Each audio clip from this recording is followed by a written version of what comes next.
উচ্চ মাধ্যমিক finance banking ও বিমা দ্বিতীয় পত্রের শিক্ষার্থীদের আজকের অনলাইন ক্লাসে স্বাগতম জানাচ্ছি। আমি মাহমুদুল হাসান, প্রভাষক ABCD কলেজ চৌগাছা যশোর। আজকের আমাদের আলোচনার বিষয় ফিনান্স ব্যাংকিং ও বিমা দ্বিতীয় পত্রের প্রথম অধ্যায়ের বাংলাদেশের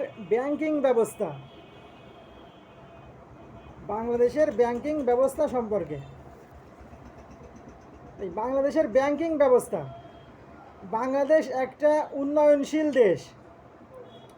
বাংলাদেশ সহ উপমহাদেশে যে শাখা ব্যাংকিং ব্যবস্থা ব্রিটিশ আমলে গড়ে উঠেছিল, সেই ব্যাংকিং ব্যবস্থা এখানে এখনও জনপ্রিয় ব্যাংকিং ব্যবস্থা হিসেবে পরিচালিত হচ্ছে। মানে বাংলাদেশ সহ উপমহাদেশে যে শাখা ব্যাংকিং ব্যবস্থা ব্রিটিশ আমলে গড়ে উঠেছিল, সেই ব্যাংকিং ব্যবস্থা এখানে এখনও জনপ্রিয় ব্যাংকিং ব্যবস্থা হিসেবে পরিচালিত হচ্ছে। এ ধরনের ব্যাংকগুলো দেশে বিদেশে শাখা প্রতিষ্ঠার মাধ্যমে সম্প্রসারিত ব্যাংকিং কার্যক্রম পরিচালনা করছে। মানে এ ধরনের ব্যাংকগুলো দেশে বিদেশে শাখা প্রতিষ্ঠার মাধ্যমে সম্প্রসারিত ব্যাংকিং কার্যক্রম পরিচালিত করছে। কেন্দ্রীয় ব্যাংক মানে বাংলাদেশ ব্যাংক এর অধীনে এদেশে বিভিন্ন ধরনের ব্যাংক তালিকাভুক্ত ব্যাংক হিসেবে কর্মরত রয়েছে।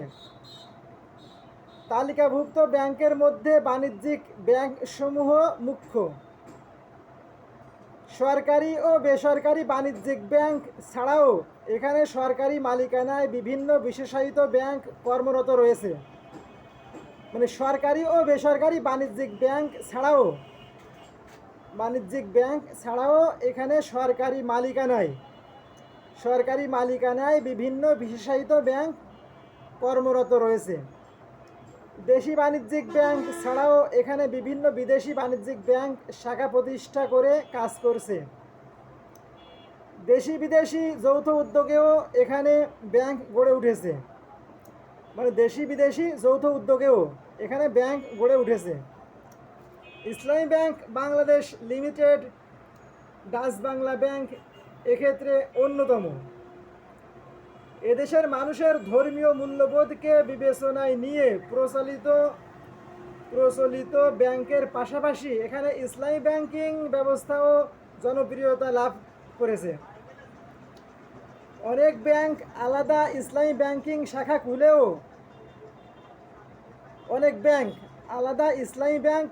খুলেও ব্যবসায় পরিচালনা করছে।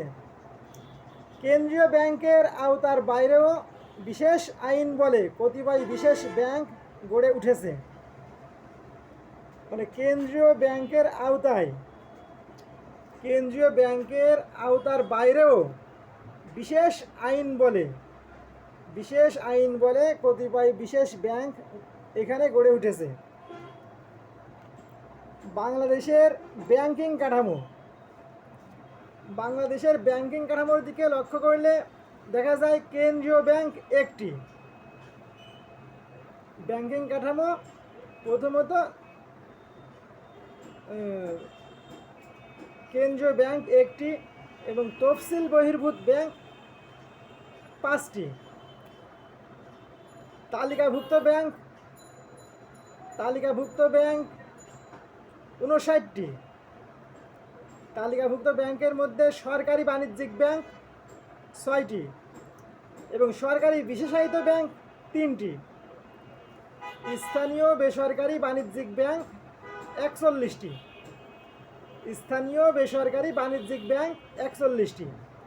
এই 41টির মধ্যে সাধারণ বাণিজ্যিক ব্যাংক 33টি এবং ইসলামী বাণিজ্যিক ব্যাংক 8টি এবং বিদেশি বাণিজ্যিক ব্যাংক 9টি। বিদেশি বাণিজ্যিক ব্যাংকের মধ্যে সাধারণ বাণিজ্যিক ব্যাংক 8টি এবং ইসলামী বাণিজ্যিক ব্যাংক 1টি। তফসিল বহির্ভূত ব্যাংক 5টি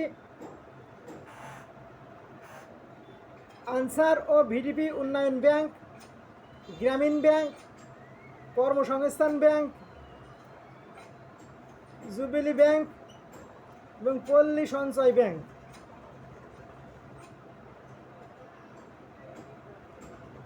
সরকারি বাণিজ্যিক ব্যাংক 6টি, Sonali bank, Janata bank, Agrani bank limited, Sonali bank limited, Janata bank limited, Agrani bank limited, Rupali bank limited, basic bank limited, Bangladesh development bank limited. সরকারি বিশেষায়িত ব্যাংক 3টি, সরকারি বিশেষায়িত ব্যাংক 3টি, বাংলাদেশ কৃষি ব্যাংক, রাজশাহী কৃষি উন্নয়ন ব্যাংক এবং প্রবাসী কল্যাণ ব্যাংক।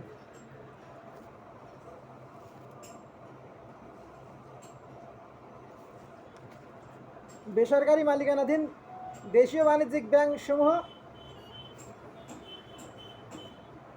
পূবালী ব্যাংক লিমিটেড, উত্তর bank limited, national bank limited, the city bank limited ইত্যাদি আরও অনেক।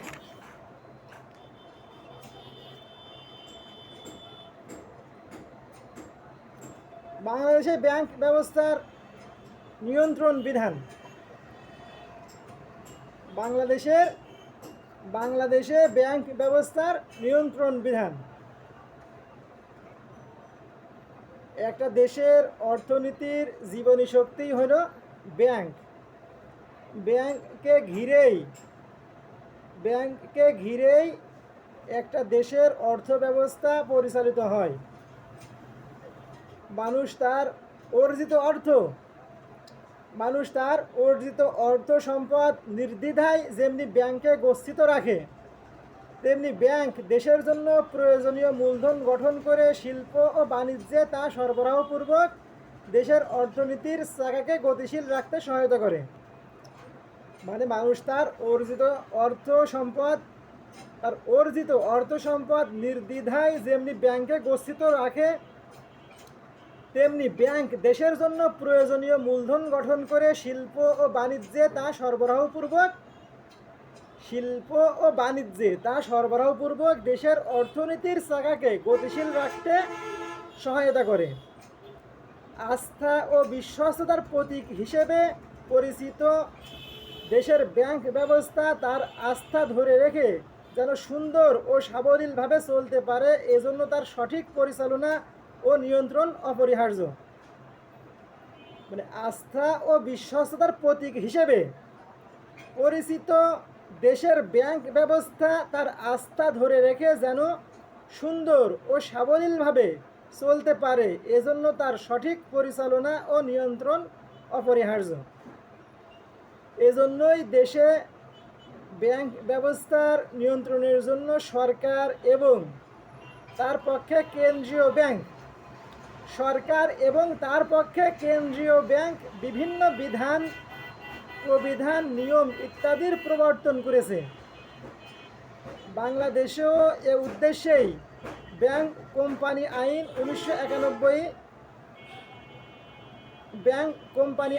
1991 চালু রয়েছে। এছাড়া কেন্দ্রীয় ব্যাংক দেশের ব্যাংক ব্যবস্থার নিয়ন্ত্রক হিসেবে এই আইনের যথাযথ প্রয়োগ নিশ্চিত করার স্বার্থে সরকারের মুদ্রানীতি, ঋণদান ও বিনিয়োগ নীতি, উন্নয়ন নীতি ইত্যাদি বাস্তবায়নের জন্য বিভিন্ন কর্মকৌশল নির্ধারণ ও তা বাস্তবায়নে সবসময় সচেষ্ট রয়েছে। মানে কেন্দ্রীয় ব্যাংক দেশের ব্যাংক ব্যবস্থার নিয়ন্ত্রক হিসেবে এই আইনের যথাযথ প্রয়োগ নিশ্চিত করার স্বার্থে সরকারের মুদ্রানীতি, ঋণদান ও বিনিয়োগ নীতি, উন্নয়ন নীতি ইত্যাদি বাস্তবায়নের জন্য বিভিন্ন কর্মকৌশল নির্ধারণ ও তা বাস্তবায়নে সবসময় সচেষ্ট রয়েছে। বাংলাদেশ ব্যাংক ব্যবস্থার নিয়ন্ত্রণে দেশীয় আইন ও আন্তর্জাতিক নির্দেশনা বিষয়ে আমরা কিছু আলোচনা করব। মানে বাংলাদেশ ব্যাংক ব্যবস্থার নিয়ন্ত্রণে দেশীয় আইন ও আন্তর্জাতিক নির্দেশনা বিষয়ে আমরা কিছু এখন আলোচনা করব। ব্যাংক কোম্পানি আইন 1991। বাংলাদেশের ব্যাংকিং ব্যবস্থার সুষ্ঠু পরিচালনার স্বার্থে সরকার 1991 সালে যে নতুন আইন পাশ করে তাই ব্যাংক কোম্পানি আইন 1991 নামে পরিচিত। মানে ব্যাংকিং ব্যবস্থার সুষ্ঠু পরিচালনার স্বার্থে সরকার 1991 সালে যে নতুন আইন পাশ করে তাই ব্যাংক কোম্পানি আইন 1991 নামে পরিচিত। এই আইন বাংলাদেশের ব্যাংক ব্যবসায়ী পরিচালনায় মুখ্য ভূমিকা রাখে। এই আইনের বিভিন্ন ধারার অন্তর্ভুক্ত বিষয়সমূহ হল ব্যাংক কোম্পানির ব্যবসায় বা কার্যাবলী, ব্যাংক কোম্পানির ব্যবসায় বা কার্যাবলী।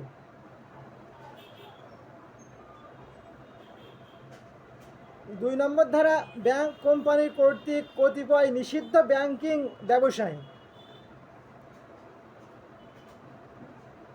ধারাসমূহের 3 নম্বর ধারা, ব্যাংক কোম্পানির লাইসেন্স সংক্রান্ত বিধিবিধান।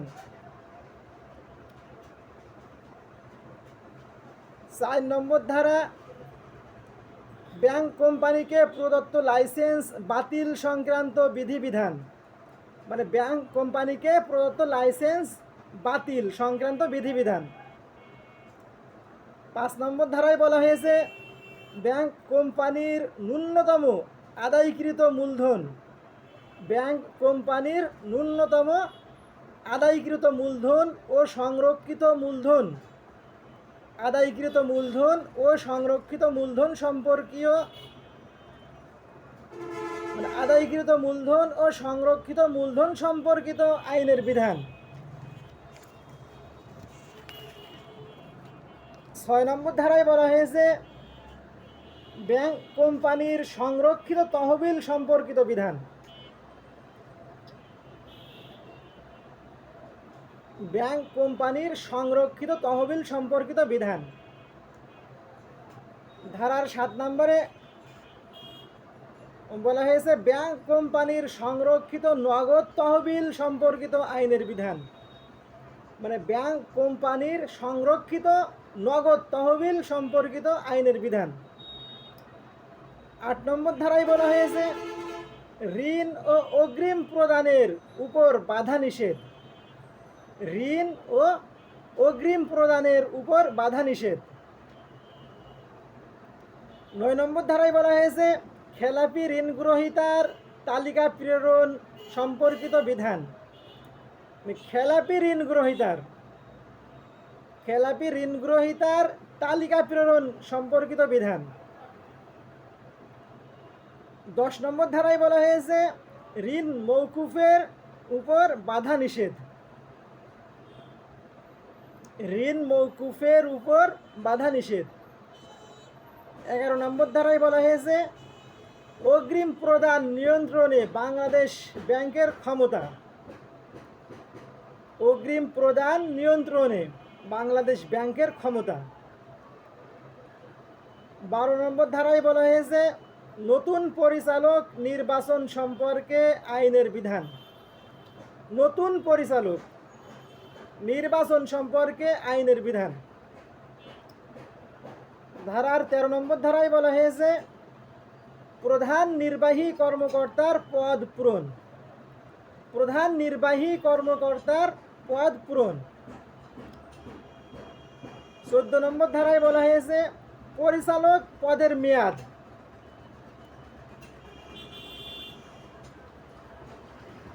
15 নম্বর ধারায় বলা হয়েছে পরিচালক পদে শূন্যতা। 16 নম্বর ধারায় বলা হয়েছে পরিচালক কর্তৃক গৃহীত সুযোগ সুবিধা সম্পর্কিত বিধান। 17 নম্বর ধারায় বলা হয়েছে সাধারণ পরিচালক নিয়োগে বাধা নিষেধ। সাধারণ পরিচালক নিয়োগে বাধা নিষেধ। 18 নম্বর ধারায় বলা হয়েছে ব্যাংক কোম্পানির হিসাব, ব্যালেন্স শিট, বিবরণী ও প্রতিবেদন সম্পর্কিত বিধানসমূহ। 19 নম্বর ধারায় বলা হয়েছে বাংলাদেশ ব্যাংক কর্তৃক ব্যাংক কোম্পানি ও তার খাতাপত্র এবং হিসাব পরিদর্শন এবং তদন্ত সম্পর্কিত বিধান। 20 নম্বর ধারায় বলা হয়েছে ব্যাংক কোম্পানির পরিচালক ইত্যাদির অপসারণের ব্যাপারে বাংলাদেশ ব্যাংকের ক্ষমতা।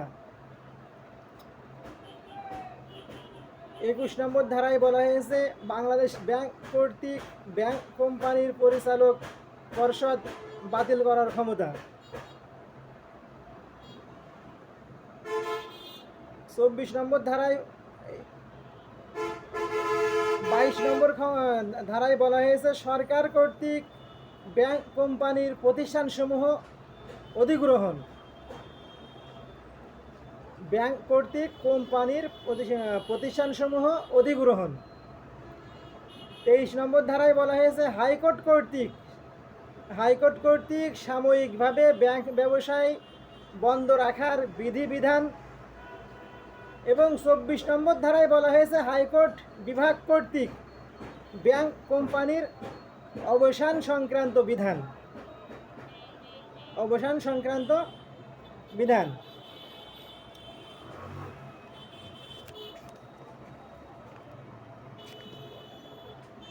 BIS প্রবর্তিত ব্যাসেল 1 ও ব্যাসেল 2। তালিকাভুক্ত ব্যাংকসমূহের ঝুঁকিভিত্তিক মূলধন পর্যাপ্ততার বিষয়টি নিশ্চিত করার জন্য ব্যাংক অফ ইন্টারন্যাশনাল সেটেলমেন্ট সংক্ষেপে BIS প্রবর্তিত নির্দেশনা বা বিধান ব্যাসেল 1 ও ব্যাসেল 2 নামে পরিচিত। মানে তালিকাভুক্ত ব্যাংকসমূহের ঝুঁকিভিত্তিক মূলধন পর্যাপ্ততার বিষয়টি নিশ্চিত করার জন্য ব্যাংক অফ ইন্টারন্যাশনাল সেটেলমেন্ট সংক্ষেপে BIS প্রবর্তিত নির্দেশনা বা বিধান ব্যাসেল 1 ও ব্যাসেল 2 নামে পরিচিত। ব্যাংকগুলোর ঝুঁকিভিত্তিক মূলধন পর্যাপ্ততার বিষয়টি কড়াকড়ির সাথে নজর রাখতে BIS 1988 সালে ব্যাসেল 1 ক্যাপিটাল এডিকুয়েন্সি ফ্রেমওয়ার্ক প্রণয়ন করে। মানে ব্যাংকগুলোর ঝুঁকিভিত্তিক মূলধন পর্যাপ্ততার বিষয়টি কড়াকড়ির সাথে নজর রাখতে ব্যাংক অফ ইন্টারন্যাশনাল সেটেলমেন্ট 1988 সালে ব্যাসেল 1 ক্যাপিটাল এডিকুয়েন্সি ফ্রেমওয়ার্ক প্রণয়ন করে। উল্লেখ্য সুইজারল্যান্ডের ব্যাসেল শহরে bank of international settlement committee এরূপ ফ্রেমওয়ার্ক গ্রহণ করায় এর নামকরণের সাথে ব্যাসেল 1 শব্দ যুক্ত হয়েছে। মানে সুইজারল্যান্ডের ব্যাসেল শহরে bank of international settlement committee এরূপ ফ্রেমওয়ার্ক গ্রহণ করায় এর নামকরণের সাথে ব্যাসেল 1 শব্দ যুক্ত হয়েছে। পরবর্তীকালে এই ফ্রেমওয়ার্ককে আরও যুগোপযোগী করার জন্য ব্যাসেল 2 প্রণয়ন করা হয়েছে। বাংলাদেশ ব্যাংকও এই আন্তর্জাতিক সংগঠনের অংশীদার হওয়ায় তাকে এই নির্দেশনা মেনে অধীনস্থ।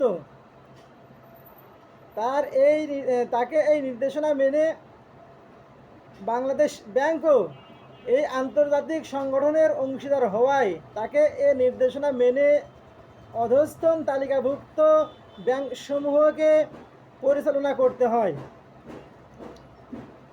এজন্যই বাংলাদেশ ব্যাংক এই আন্তর্জাতিক মানদণ্ডের সাথে সম্পর্ক রেখে তালিকাভুক্ত ব্যাংকসমূহের জন্য ঝুঁকিভিত্তিক মূলধন পর্যাপ্ততা নির্দেশনা জারি করেছে। আজকে এ পর্যন্তই, আগামী ক্লাসে আবার দেখা হবে। সবাই ভালো থাকো।